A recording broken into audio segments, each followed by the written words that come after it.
There's a debate happening inside the conservative movement right now that we can't ignore. Not about taxes, not about immigration, not about spending, about anti-Semitism, about Israel, about where the line is and who gets to draw it. A recent exchange between my guest today and Carrie Prejean put that tension on full display. What started as a disagreement over rhetoric quickly exposed something bigger, a fault line on the right about moral boundaries. What is anti-Semitism? Is anti-Zionism the same thing? When does criticism of Israel become hostility toward Jews? And does the conservative movement have the courage to confront extremism inside its own coalition? Those are not small questions. They matter because movements don't collapse from the outside. They collapse when they lose internal clarity. My guest today is Seth Dillon, CEO of the Babylon Bee, a man who's fought big tech censorship, built the most influential satire platform on the right, and now finds himself inside the middle of one of the most sensitive debates conservatives are having. Today, we're going to define terms. We're going to draw lines. We're going to talk about free speech, coalition politics, Israel, and anti-Semitism inside the Republican Party. And then we're going to talk about humor. Because in culture that's increasingly angry and ideological, laughter might be one of the last tools we have left. Seth Dillon, welcome to We the People. Thanks for having me. Good to be here. Yeah, man. So let's get right into it. You're sort of on everyone's news feed right now. I can't go on social media and not see these clips of your discussion last week with Carrie Prejean. So, we live in a culture where consumers just sort of digest everything in bite-sized clips. But you sat up there for a very long time and had a very robust conversation with her. And I'd like you to sort of walk us through what actually happened, what maybe not everybody saw, what you said, what she pushed back on, and what you think was really at stake in that moment. Seth, was this really a disagreement about Candace Owens, or was there sort of a deeper fault line exposed in the conservative movement about how we define anti-Semitism and who gets to draw that line? Well, I think it was more of the latter. I think she was sitting in as sort of a proxy for Candace Owens because, they were friends, or they are friends. They were clearly communicating with each other throughout. It became very obvious to me because during the hearing, first of all, let's kind of set the stage for what this was. This was the Religious Liberty Commission that Trump had established. I think that's so important for you to do this. So yeah, let's kind of set the stage here. The Religious Liberty Commission was formed to address some of the challenges and real-world problems that people of various faiths are combating in our culture right now. And what they do is they bring in testimony. They bring in witnesses to give testimony on their experiences. So, somebody who, is the pastor of a church who had some kind of issue happen at his church, or, a Jewish person who ran into discrimination on a college campus over the protests about what's happening in Gaza, they'll just bring in one after another these witnesses to testify so that they can hear from real people, present to the world what real people are experiencing in America, and then put together some recommendations for the Trump administration on how to deal with some of these things. So, and there's a lot of notable people on the commission. Dr. Ben Carson's there, Franklin Graham was there, Dr. Phil is on it, my friend Ryan Anderson is on the commission. I think there's actually several people who are on the commission that weren't there the day that I was there. They have a large number of people, and then on any given day, some of them can make it, some of them can't, because they all have other jobs and responsibilities. So the day that I happened to be there, Carrie was on the commission's panel, and I didn't know who she was. I'd never met her before. I hadn't even heard of her, honestly. I've seen a lot about how she rose to kind of prominence as a model and a beauty pageant contestant or something, but I wasn't familiar with her at all when I got there. I didn't even know because I didn't know who she was. I didn't know what position she would take, and I certainly wasn't expecting to be walking into like a sort of hostile interrogation. It was really my expectation that these are people of faith on this commission who love religious liberty, are deeply concerned about threats to religious liberty, and are going to have a very sympathetic ear for the witness testimony. What I found was that's largely the case. Most of the commission had that attitude, but Carrie was the exception, and she was pretty combative, simply because she doesn't agree with a lot of the claims from Jewish people that they're facing anti-Semitism. She denies that almost any of it qualifies as anti-Semitism. So I think to answer your original question, it was more of the latter. I think, she was kind of a proxy for Candace because she was communicating with Candace, and then immediately after the hearing was over, the clips were all over the place being shared by Candace. She knew what was happening. I think she had a hand in some of the questions and line of questioning that Carrie was posing to us, but ultimately it was more about it really revealed, I think, where this conversation is at right now. You do have a deep divide on the question of anti-Semitism, with some saying, we don't need to deny what our eyes can see and our ears can hear. There's real animus towards Jewish people right now. That's escalated pretty dramatically in the fallout since October 7th. And others who will say, no, this is just mere criticism of Israel. It's just criticism of Israel. Stop treating it as anti-Semitic. You want to call everything anti-Semitic. And it became very clear to me with Carrie in particular, because I actually talked with her backstage a little bit after this thing was over. She wasn't willing to say that anything Candace has ever said is anti-Semitic. She denied that any of it was. And so I asked her backstage, I'm like, so you are saying that your issue is that we're calling everyone anti-Semitic, but we're actually calling specific people anti-Semitic here, and you don't agree with us. I was like, is there anyone that you think is anti-Semitic? Is there anyone that you know of who said something anti-Semitic? Nick Fuentes, for example, I threw out another name, and she's like, oh, I don't know him well enough to say. And I'm like, okay, it's very clear what your issue is. Your issue isn't that we're calling everyone anti-Semitic. It's that we're calling anyone anti-Semitic. You don't like that anyone is getting that label. Why? Why is that? So really more of a deep dividing line there that was exposed.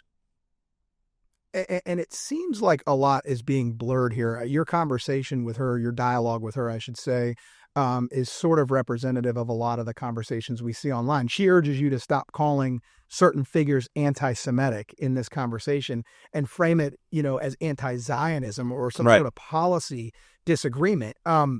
What did you feel was being blurred there? Because again, that's representative of these larger conversations. Do you think, Seth, that conservatives right now are struggling with definitions? And if so, why does clarity matter in this situation? Well, it matters a great deal because it just like, okay, there's great examples of how how language matters so much on other fronts, right? Like, I'm pro-life. I've fought hard on that issue for a long time. I realize that one of the primary challenges for someone who's pro-life is dealing with the fact that I'll use scare quotes when I say pro-choice, because that's a very friendly and euphemistic way of describing, murder of a child in a womb. But that side, the pro-choice side, uses euphemisms, including pro-choice. It's just about choice. They're covering up what they're really talking about. They talk about healthcare. They talk about reproductive justice. These euphemisms cover up what they're talking about. They disguise what they're talking about. They obfuscate. They're not clarifying terms. They are blurring things intentionally to make it more palatable and difficult to oppose. And that's exactly what we see happening here. Just like the left misuses and abuses language to defend killing children in the womb, the radical right now is misusing and abusing language to cover up and blur and shield their anti-Semitic views. So they'll use terms like anti-Zionist or say they're merely criticizing Israel, as if that's all they're doing, when those are just blankets to cover up what they're actually doing. When you look at someone like Candace, this is why I pressed on Candace Owens, because Candace Owens, there's a lot of different accounts that you can follow that have kind of pulled out all these clips of the things that she said. And it's hard to think of some problems in the world that she hasn't blamed on the Jews. Everything from just general cultural degradation, the financial system, pornography, transgenderism, you name it. Whatever the issue is, slavery itself. Slavery was run by the Jews, right? Like all of these problems she lays at the feet of the Jews. And then when you press her on her anti-Semitism, she will do that pivot where she says, I'm just criticizing Israel. That's all I'm doing is criticizing Israel. It's like, wait a minute. No, you're not. That's criticizing Israel would be like saying something like, I think the response to what happened on October 7th was a little heavy-handed and disproportionate. That's criticizing Israel, right? I mean, that's criticizing their government's military response to a terrorist attack on October 7th. That's not what's happening here. You're going way beyond the scope of a particular conflict or a particular policy or something that the government has promoted or done, and launching into this radical conspiracism that sees Jews working behind the scenes to control everything. And that's textbook anti-Semitism. It's treating Jews with a certain animus that you don't treat any other race, religion, or ethnicity, and seeing them and placing blame on them for things that shouldn't be placed at their feet. And it's collectivist too. So, it's weird to see people on the right engaging in a sort of collective guilt. But yes, this is a language issue. There's a lot of obscuring that's happening.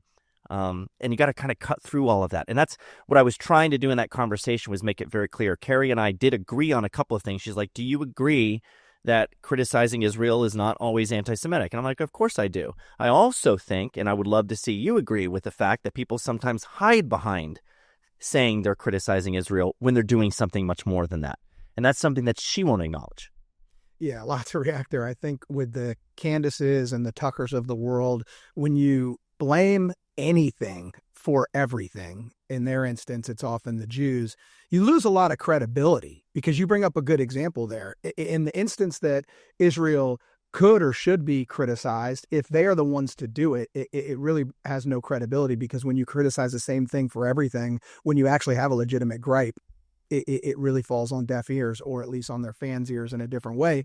And you bring up, so you sort of loosely started to define your definition of anti-Semitism. And that's what I'd like to ask you, Seth. How do you define anti-Semitism? Because, a lot of terms are thrown around, and they're thrown around in ways that are racially hostile. There's a lot of religious animus, conspirational thinking about Jewish power. You brought up some of that. And some other ways people are doing it in more subtle ways. And we've named some of the characters in that story. So Seth, how do you define it in a way that doesn't weaponize the label against legitimate criticism, as you said? Yeah, well, you can carve that out. I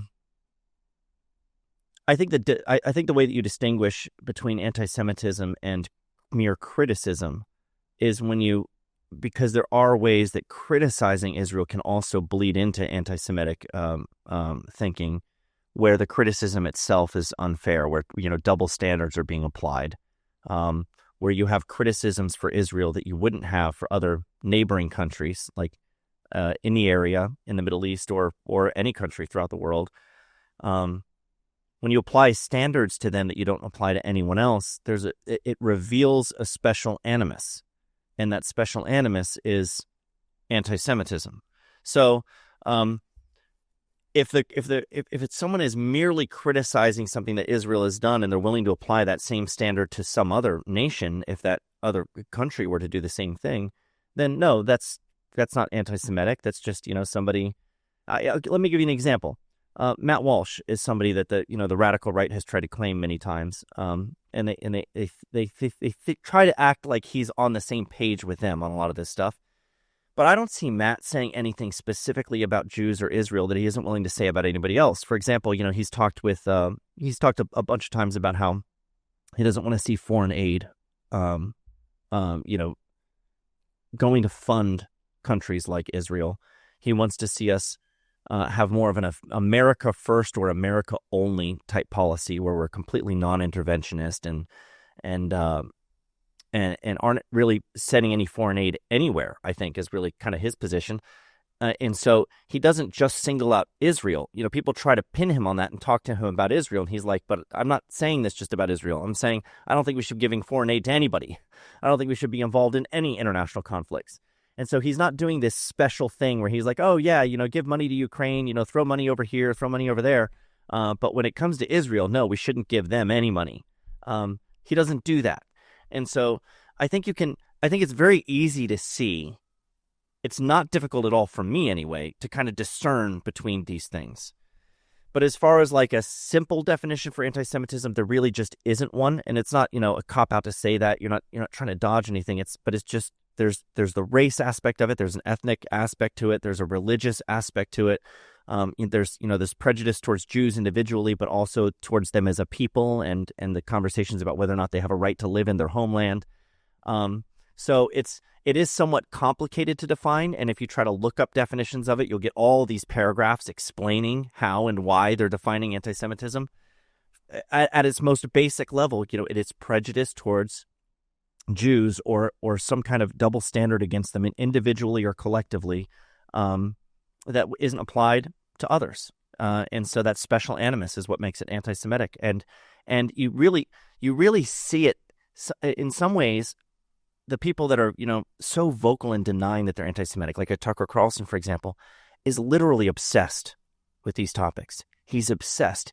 He can't wake up and think about anything other than how bad Israel is and how he can't wait to have someone on his show to talk about it and then mention them 100 times in his episode. And he's willing to overlook 1,000 other things in the world and all these other countries with problems that you could say are similar, worse than, greater than the issues that he's focusing on with Israel. But he has this special laser-like focus on it, always coming from the same negative perspective, and wants to have a stream of guests coming in who are willing to say more radical things than he's willing to say. It's very hard to consider that not some sort of special animus. I don't know what you would call it. It certainly isn't fair and balanced and reasonable. And so those things, for me, they're not too difficult to tease apart. Hey guys, it's Gates. Thanks for tuning in. I'm asking you to like, share, and subscribe to the show. I hear that all the time when I watch and listen to podcasts. And now that I have a show, I know the difference that it makes. It really does boost us in the algorithm. And the better we do in the algorithm, the better guests we're going to get, the better content we're going to be able to produce. This show is not mine. It's yours. So in a way, you're helping yourself. So please like, share, and subscribe, and God bless. You can say a lot without saying anything, and it's these people that constantly talk about, quote, the Jews, and apply it to everything without mentioning any other groups that could be involved, are involved, or, Right. or we could talk about that all day long. By not talking about that and only focusing on the Jews, that sort of lends itself into some of the things you said. Yeah, but sometimes they'll say Zionists because they don't want to say Jews, because they know that if they focus on the Jews, then we're going to say, well, that's anti-Semitic. And they're like, well, I just said Zionists. So I want to ask you about that. Yeah. So is it possible to be anti-Zionist and not anti-Semitic? Because I think there are a lot of things in life that are mutually exclusive. You talked about your, Matt Walsh's foreign policy views and aid to other countries. My foreign policy can be mutually exclusive from my view towards someone's race, religion, ethnicity, whatever. But it seems like for some people that's impossible. So anti-Zionism, anti-Semitism, where are the lines there? Well, it kind of depends on what you mean by Zionism. Just to give you one example of where I think that anti-Zionism is not anti-Semitic at all would be to say, and it's weird to call it anti, but if you are not a Christian Zionist in the sense that, some Christians, I think, Ted Cruz adopted this position when he's talking to Tucker Carlson in their interview, where he's saying, the Bible gives us prophecy that talks about the future and destination and protection that will be there for the Jewish people. They're going to return to their homeland. The Jewish state is then formed, that's seen as a fulfillment of biblical prophecy. And so there's this sort of special divine hand going on, guiding what's happening in the Middle East with Israel, that many Christians trace through from the Old Testament all the way to the present. Okay? And so this sort of Christian Zionism can be rejected even by many Christians who say, that they don't think they can disagree with the prophetic significance of the modern state of Israel.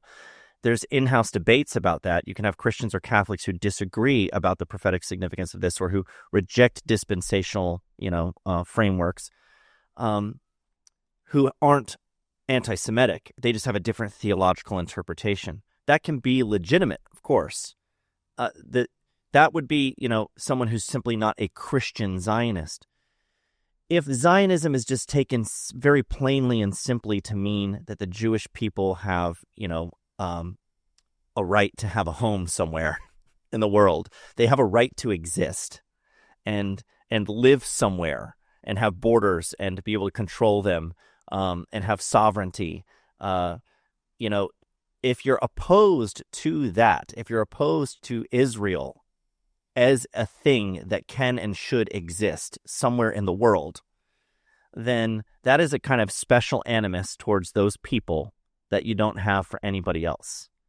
And they don't talk about it for anybody else. They don't have terms that they have set up and used to talk about it for anybody else, if there's that special animus there that's just talking about the existence of the state itself or a homeland for the Jewish people, that's very different than simply saying that you have a theological disagreement about what biblical prophecy means. So I guess, does that answer your question? I mean, Zionism, if you're anti-Zionist in the latter sense, which, Kerry clearly is, then that's very different than just simply saying, I don't hold to your theological framework. Yeah, I mean, I think anti-Semitism is hating Jewish people. And I think that a lot of these people very clearly do. Some of them are better at masking it than others behind Zionism and foreign policy issues. But to go back to all the things we've already said, I think there's a true hatred for Jewish people in America and around the world. And it's growing in our party, inside of our tent. The rest, and you've been vocal about this. I've been vocal about this sort of no enemies on the right thing. And yes, Seth, in a vacuum, I support no enemies on the right. If people are in our tent, we ought to protect them. We ought to align with them. We ought to figure out how we can get back to defeating the left, which we, for a time period, especially on woke, ESG, DEI, we were very good at. And then we sort of gotten sidetracked and derailed by this. But the no enemies on the right for me, I see a lot of people, to use air quotes for the third time on this episode, on the right that don't associate with our values. And I don't consider right. I almost consider them anti-right. Tucker Carlson does not sound, he sounds less conservative by the day. Candace Owens, I mean, she doesn't even cover politics anymore. She covers personal gripes and conspiracy theories. And then you have Nick Fuentes saying that, if J.D. Vance is the candidate, I'm sitting out. In fact, we'll do everything we can to sort of sabotage him and vote for the other side. So how do we... The right hand of the left. Exactly. And the woke right, Ben Shapiro, our friend, calls it the horseshoe right. How do we, what happens to a movement, Seth, when it refuses to police its own moral boundaries? What do we do with these people that are associating with the right but don't share our values? Well, when it comes to the no enemies on the right principle, I think we should have no unnecessary conflict. If you want to unite to defeat the left, there shouldn't be unnecessary infighting that happens with people who really share your values, that could distract from or detract from our ability to win those bigger battles. That's certainly reasonable to me. But I agree with you that a lot of these people, they don't share my values. They're not conservatives. If anything, they're trying to subvert and hijack conservatives. They're trying to say that conservatism has failed. We need something more domineering and forceful or authoritarian. They're calling for some kind of, Christian prince, some monarchy or something, or feudalism. Tucker has praised feudalism over and over again. They want some kind of tyrannical ruler who will impose Christian values on our culture because the culture is degraded so much because of the Jews. It's just this insane thing where these people are not even recognizable from what they used to be, but also they do not have overlap with traditional conservatives and traditional conservative values. And so to suggest that there's infighting going on there when we push back on some of these ideas is a category mistake, because I don't agree that these people are on my team. I'm not fighting people who are on my team. It's possible to be fighting people. It's possible to be surrounded by enemies and have to fight and look in both directions. And so, I wrote a piece called "The Foolishness of No Enemies to the Right" for the Free Press a couple of months ago. Great piece. Yeah, and it was really centered on this particular issue. That there's this idea that because what the Babylon Bee does is to focus on ridiculing what deserves ridicule, which is typically ideas, not people. It's bad ideas that are being promoted by people that we're trying to mock so that they aren't taken seriously. That's both a funny and entertaining thing to do, but it's also an important thing to do because it keeps us from taking seriously things that are foolish and harmful that will have negative effects if we stop laughing at them and start lauding them. So, satire has a necessary role to play in that. I think it's an important role, and that's what we do. But we're not just focused. My point in this piece was that we shouldn't just be focused on the left. We can't just look in one place for cancer. It's like, imagine going in for a cancer screening. Like I went in for this imaging scan recently where they looked at my whole body. I was really glad they looked at my whole body and not just the left side of my body. What if there was cancer on the right side of my body and they missed it? And you got to think in those terms. Cancer can live anywhere, so search everywhere for it and cut it out before it kills you. And that's my mentality about, this no enemies to the right thing, is that if there is, in fact, cancer on our side, if you want to call it our side, fine. Say that they're on the right. I think they're working for the left a lot of the time. But yeah, if you want to say that they're the right hand of the left, well, okay. Well, they have bad ideas, and those bad ideas need to be exposed and dealt with. We can't ignore them for I hate the excuses that we're given, where we're told that we'll be too weak to defeat the left if we don't unite with these people. No, I think they weaken us. They certainly don't strengthen our cause. It's not politically expedient to partner up with like white nationalists who are supremacist and bigoted, and they denigrate women. They don't want women to be able to vote. They have all these views that are radical, that aren't mainstream, that aren't going to be accepted by voters. If you tether yourself to them, they're going to drag you down and drown you. And so, no, I don't think we need to unite with them in order to win. I think we would lose if we did. And then if we did unite with them to win, what does winning look like? We've given up our principles to defeat the left. We've invited in all this sewage. It's just a mess. And then how have you won when you have allowed the extremists or the fringe to take over your party, your side? To defeat extremists or fringe on the other side? You've just traded one villain for another, and that's not winning. And so I don't see it as morally justified or politically expedient. So it's just stupid all the way around. So I've been very vocal, and of course, that's attracted a lot of criticism. But where this gets into where this overlaps deeply, and I'll let you respond in just a second. Where this overlaps deeply with the anti-Semitic stuff is, much of what we're seeing on the right that I find problematic is what I would characterize as the woke right. And the reason we call them that is because they have adopted a very similar, if not mirror image, like identical framework or outlook as the woke left. They have this critical consciousness where they have to awaken to hidden power structures. They believe in the oppressed versus oppressor system, where you have these powerful elites, globalists, Jews, who are oppressing you.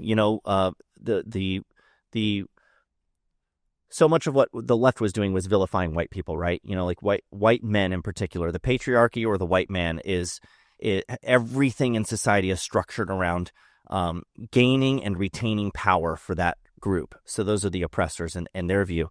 Well, on the woke right side, you have the same system set up. It's just views Jews as the villains.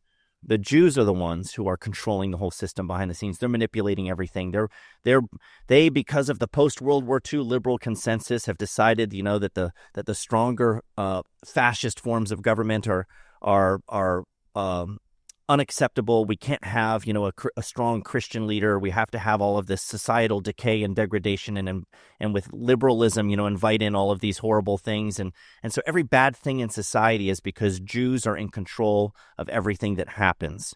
And so it's waking up to see this, becoming J-pilled, for example, and then having some sort of revolutionary aim that will tear down this system and upend it and invert it, and restore, some kind of equity or equality or something.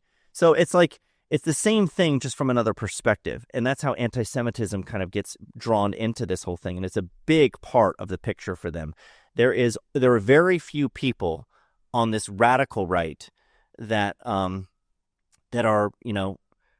that are suggesting that we need to unite with them to win because they have a radical solution. There are very few people that are saying things like that who haven't also adopted this anti-Semitic, woke, J-pilled worldview. It is so similar to the leftist playbook that we've dealt with for years. It's a victimhood mentality. It's a lack of agency. The system is breaking on me. I have no power to do anything about it. Right. I get married and start a family. Why go get start a meaningful career? All these sorts of things. It's the playbook of the left, and that's why I don't necessarily see them as being grievance-based, identitarian, collectivist, all of those things. It checks all of the boxes. And the other thing is, there's sort of been a dividing line between what I would consider the historical right and the historical left. The right builds, okay, the conservatives build, and the left tears down. They want to tear everything down. And if you look at the Fuentes playbook and all these other individuals we're talking about, that's all it is. It's tearing everything down to a lack of even a foundation. And if you do that for long enough, you're going to wake up one day homeless and look around and say, what did I do? I didn't build anything in its place. And that's what the left's done forever. They just want to tear everything down that's fighting against them. All right. So one more question on this space before we move on to a couple other things. You and I live in this online world, and it's consumed by all the things we're talking about. But Seth, I volunteer at various organizations in my community. I coach Little League Baseball. I volunteer at a ministry at church. I have my parents and my outside family and all that. The overwhelming majority of people don't know any of the things we're talking about. They're not online, and they're living in a different world. And they hear about anti-Semitism, but they don't know what the woke riot is. They don't even know who Nick Fuentes is. There's candidates running for the governor's seat in Florida that they've never heard of, but you go online and these people are massive.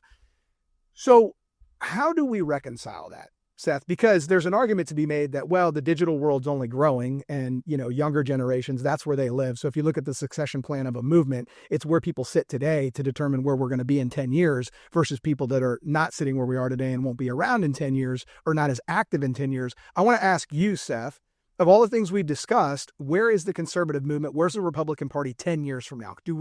Who wins these battles?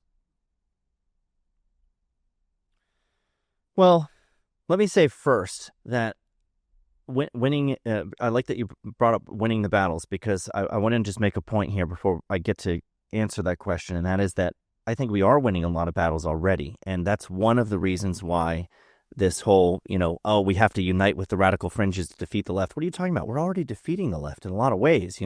When you look around right now, I just did an event at Palm Beach Atlantic University down here in West Palm Beach with Riley Gaines. And when you think about some of these issues that were really, being pressed on us from the top down, all the cultural and institutional power was trying to force everybody to think and act a certain way. They were trying to control our language. They were,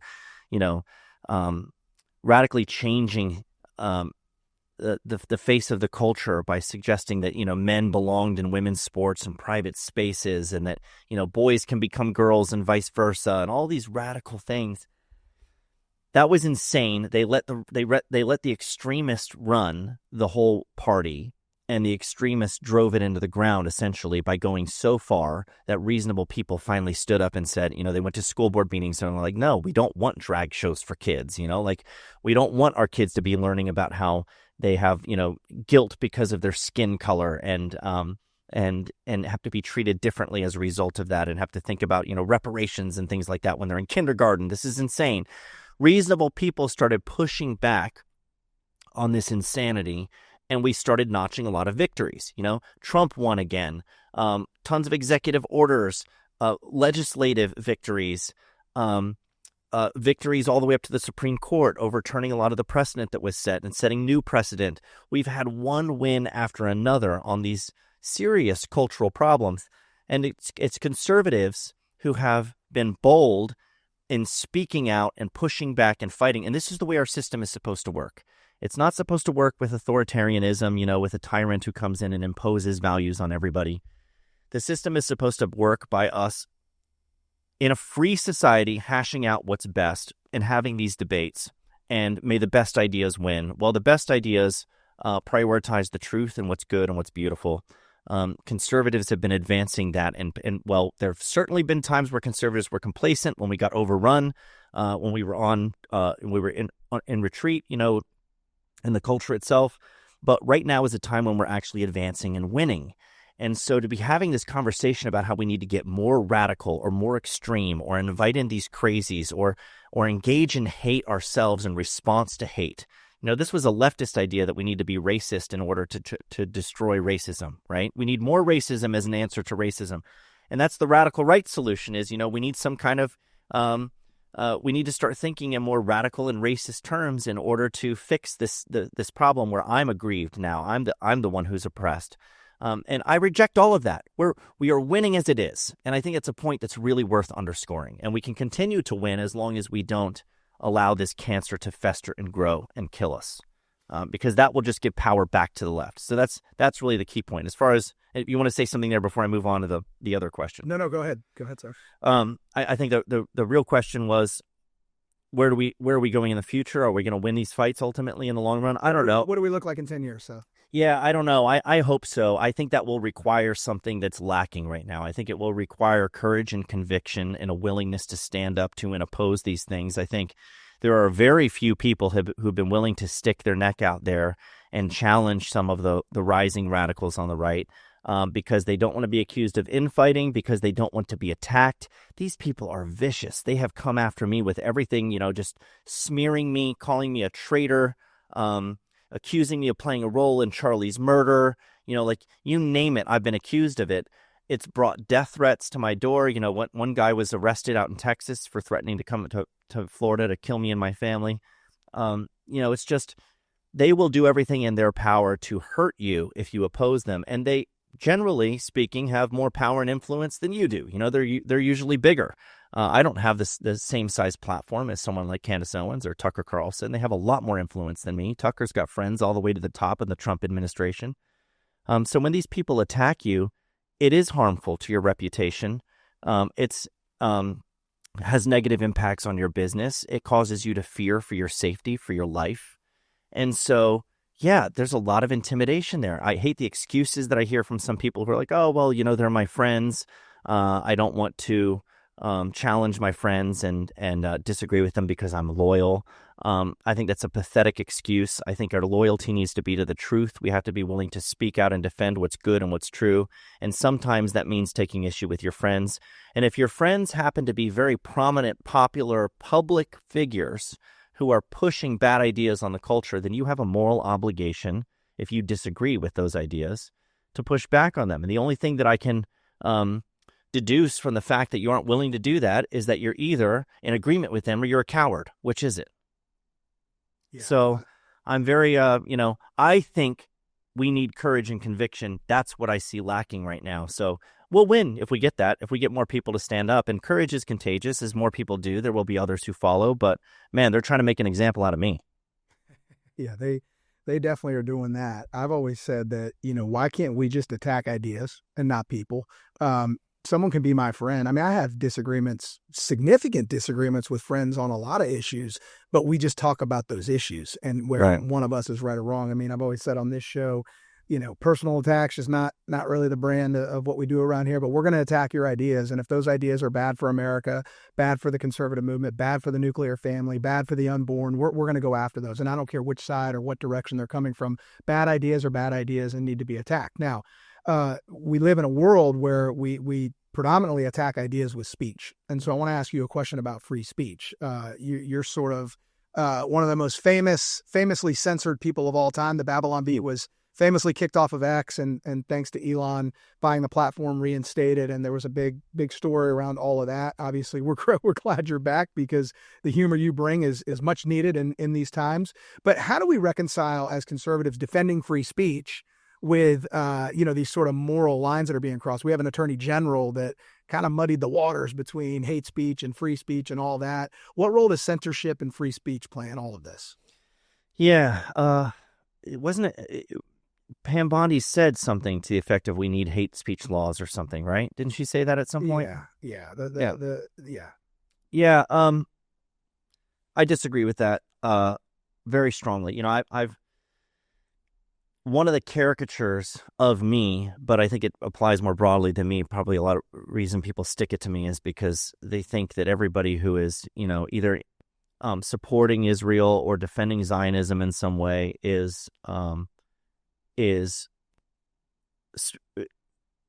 works for the speech police. They're wanting laws or some kind of enforcement that will prevent anti-Semitism from being spoken and will penalize anybody who says something that could even vaguely be described or understood as anti-Semitic. That's not my position at all. I think people in a free society, I know that in our free society where we're protected by the First Amendment, thank God for the First Amendment, people have a right to be wrong. And I want the right to be able to be wrong. There's things that I'm wrong about today. There's things I was wrong about yesterday. I don't want anybody dictating to me what I'm allowed to believe or say. And I certainly don't have the authority myself, and wouldn't want the authority to be the person who's deciding what other people are allowed to say.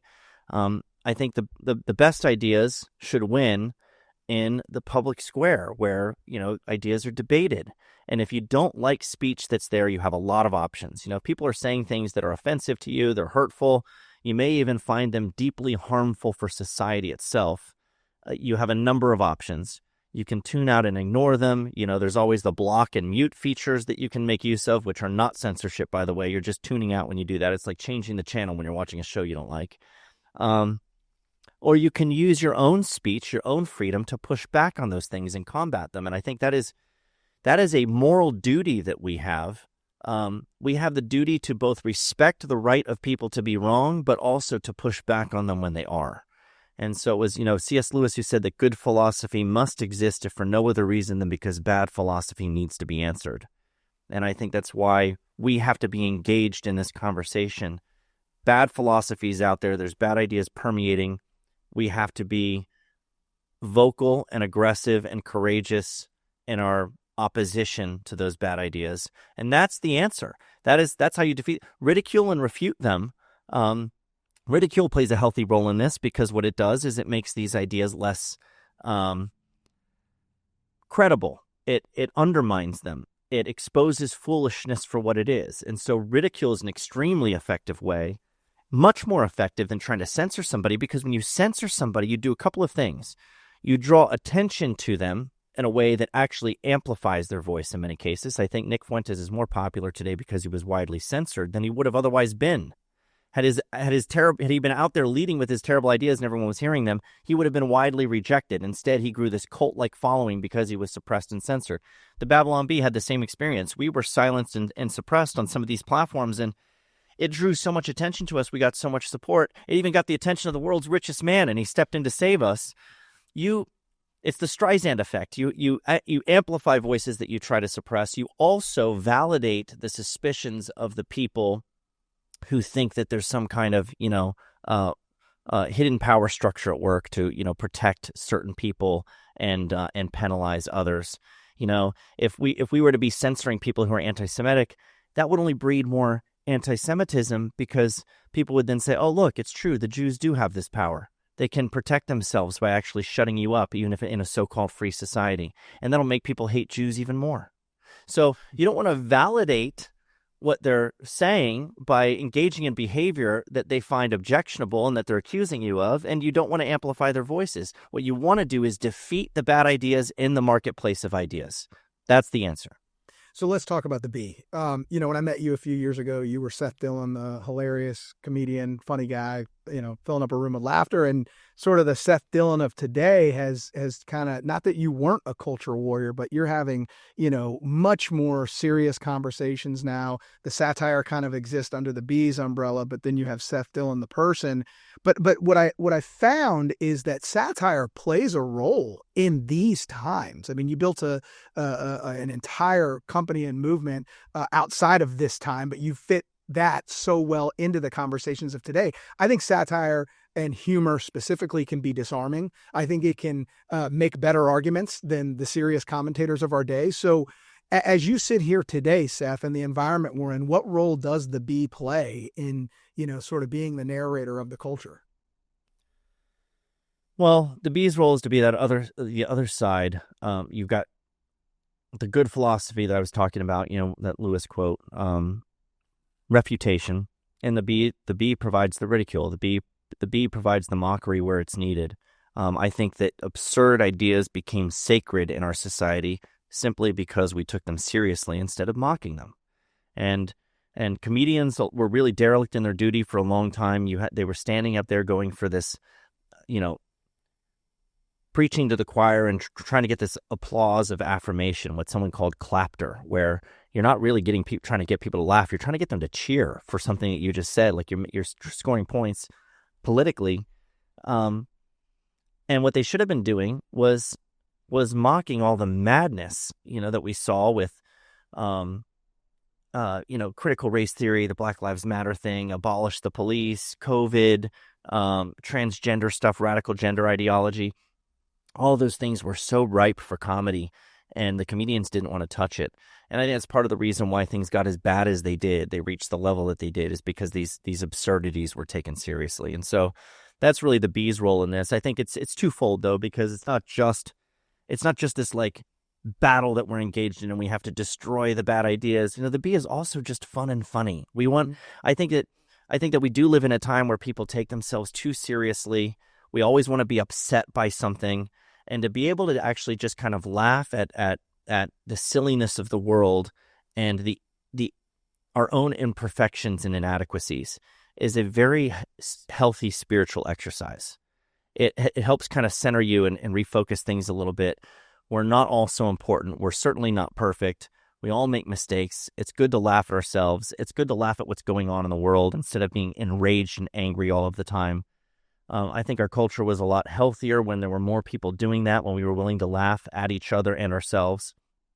And the way that we've lost that has really distressed me. And so that's probably the most important function the Bee plays. Yeah, laughter is so disarming. I mean, you go into a movie theater to watch a comedy and you don't know what anyone's politics in that theater is. You're just laughing at the screen, having a shared experience.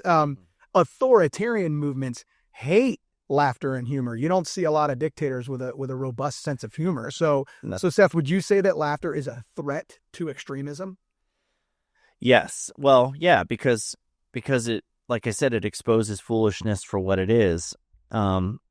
Tyrants can't bear to be mocked. They really can't. Because what they want more than anything in the world is to be taken very seriously. So, when you're making fun of them, when you're mocking their appearance or mocking one of their ideas, something that they're promoting that's tyrannical or bad, that is the last thing that they want. And it's why, comedians often find themselves on the chopping block first. We're like the canary in the coal mine. That's a warning sign for the speech infringements that are about to come, because the knee-jerk reaction is to want to do something about the fact that we're not being taken seriously. And so, when we were getting fact-checked over the most ridiculous jokes and censored for that as if we were spreading harmful misinformation and hate speech, it really just demonstrated the willingness, that exactly what I was saying, that knee-jerk reaction to go after comedians. It was absurd. And so, yeah, tyrants hate it. It is a threat to them because they want to be taken seriously more than anything else. So, yeah, along those lines, the follow-up question there, is there a danger that satire can unintentionally amplify extremism? In other words, how do you balance the edge? How do you balance edge with responsibility? Take my viewers, my listeners inside the Babylon Bee writing room, and where is the line drawn? Let's get more specific. Where's the line drawn on what? Like what you can and can't joke about? As far we talk about cancel culture and getting banned for hate speech and all that, and you all take shots at a number of people. My favorite ones, by the way, are almost not even written. They sort of write themselves. But I mean, there's got to be times when you all are sitting in a writer's room saying, that's too far. That's going to get us in trouble. Not that that's a reason not to do it, by the way. But there's got to be jokes you've pulled or not run. I mean, there's famous examples of ones that you all have pulled back after you've run them. But what is the line? Yeah, well, generally speaking, my attitude towards that is, and the team knows this, I've said it many times, is that if there's a joke that shouldn't be told, like a joke that they don't want you to tell, is probably one that needs to be told. So as a general rule, it's, you want to say the right thing at the wrong time. We so often find ourselves wanting to say the right thing at just the right time and not say it at the wrong time. I think saying the right thing at the wrong time is the right time. But that's because sacred cows exist for a reason. They are. We have this attitude where we want to protect something from criticism or mockery. And that attitude right there is, in fact, a problem. And so anything that someone is trying to safeguard very aggressively some of the sacred cows of the left that we went after when they were untouchable. The joke that got us kicked off of Twitter deliberately misgendered Admiral Rachel Levine and referred to Admiral Rachel Levine as a man. We named him Man of the Year when USA Today had named Rachel Levine Woman of the Year. That was the right joke at the wrong time, in the sense that we knew that we could get suspended for telling that joke, and we knew that we probably would, and we told it anyway, and we did get suspended, and then we had the option to delete it, and we decided not to delete it because it was so important that we not take these things seriously, and that we be willing to tell the truth, and we not censor ourselves, because if we continue to do that, then these problems will only get worse. And comedians shouldn't feel that pressure. In a free society, comedians should be free to mock these things. And so it was very important to us that we take that stand. And so there will be times, there are times like shortly after somebody has died,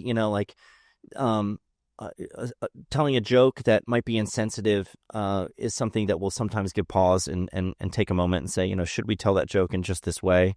Sometimes we feel like it's really important to tell the joke, even though it's following on the heels of somebody's death. I'll give you an example. The head of Planned Parenthood, what was her name? Cecil Richards? Is that her name? When she died, we did a joke about how a clump of cells. What was the actual headline? Hold on. I want to get it right because I hate butchering headlines. A clump of cells dies at 67, and we showed a picture of her. And you could argue, that's one of those ones that might make you wince a little bit. You could argue that that's an insensitive, a poorly timed joke because right on the heels of someone's death, you're mocking them. Well, we're not mocking her as a person. We're mocking what she stood for. She literally referred to babies as clumps of cells to justify killing them. And so to make a statement like that, I think it was an important joke. And some people will get mad and say, oh, we shouldn't be lighthearted or laughing. And I don't think that's an example of satire that would make anybody laugh. I think that's one of those ones that makes you wince, but for an important reason. Yeah, the old, saying that, to defeat someone in an argument, you should understand their argument better than they do, or to use their arguments against them. I think what the Babylon Bee does is uses people's own comedy, own jokes, own words against them. You all do that so well. Final question for you, Seth, and I sort of ask a version of this to most of my guests because, I'm very concerned about Gen Z and Gen Alpha and the youth in this country. And that is the generation that is online. That is the generation that is watching the conversations take place that you and I talked about so much on this show. And a lot of the people leading those conversations, and we've named them, but we haven't named some others. There's a whole groyper movement out there. They are younger. So it's coming from their peers. And there's a difference when, the old dog in the room is telling you something versus one of your peers saying like, no, I'm one of you. I'm more relatable. What's your message to the youth about moral courage and what it's going to take to stand on principles and stand on moral clarity and stand on your faith as they go through high school, college, and start their careers and their lives? Well,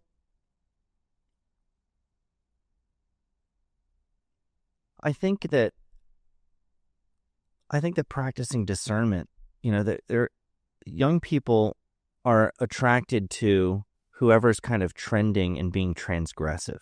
And this has been a major problem over the last several years as it kind of ties in with what we were saying before about how, if you try to suppress somebody's voice, you actually kind of, especially for young people, you make that person very attractive to them because what you're saying is, oh, you're not allowed to listen to this person. And then they're like, well, why not? What are they saying? That's so threatening. That's so dangerous that I'm not allowed to listen to it. You sometimes drive young people right into the arms of these radicals who lack principles. My message is less to the young people. I think young people need to be hearing from their parents, from their church leaders. I'm more concerned personally with the prominent voices on the right, the fathers and these podcasters that are more like my age. They're in their 30s or their 40s. They have children of their own, and they are excited and happy to give Andrew Tate a platform and talk to Andrew Tate because, he's going to give them more viewers if they have a glowing and positive conversation with him where they help whitewash his image and suggest that he's been smeared unfairly and accused of all these things he didn't do. When you go through the effort to make these people seem more moderate and reasonable, morally justified than they are, and you don't expose them for who they actually are, you're doing young people a great disservice. You are, for the purpose of growing your audience and generating more clout on the internet, you are spoon-feeding poison to children, to younger people, to youth, by acting like it isn't poison at all. In fact, it's something that's good to digest. And so my message to those people is shame on you.